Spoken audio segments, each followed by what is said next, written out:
I get most excited when I'm doing data journalism when I sort of discover that smoking gun, the evidence in the data that lets me know I've got a good story and I've got good information to put in the story, something that'll help really prove what I'm talking about. That's what really gets me excited.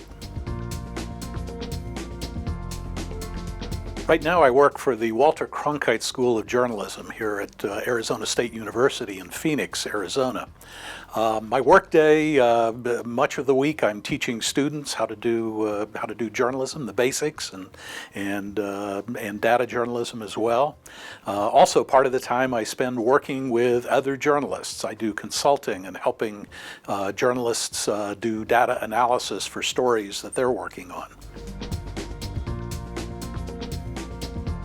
I was a young reporter for the Miami Herald when I bought my first computer.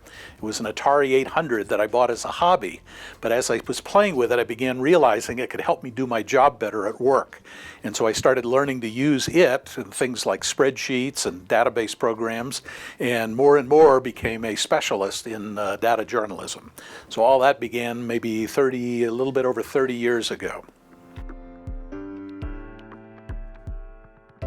The project I'm most proud of is probably the Hurricane Andrew project. In 1992, when Hurricane Andrew hit South Florida, in Miami, I was living down there, and my house was among the 80,000 homes that were badly damaged or destroyed.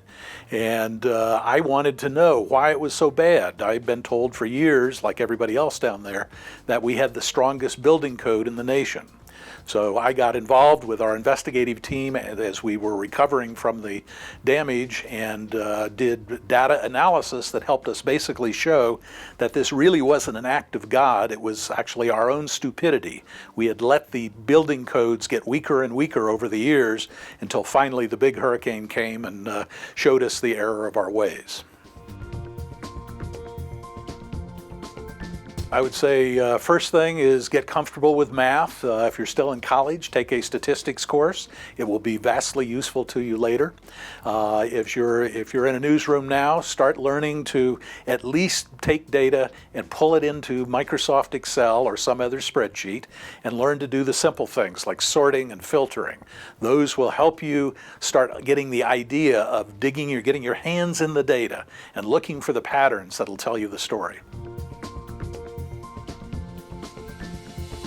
I think the future is very bright. One thing that clearly is happening is more and more governments are realizing that it's important to open up the data that they've gathered.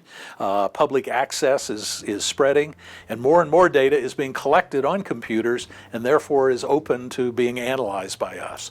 So to me, one of the brightest things in journalism right now is the opportunity to do these kinds of stories using data.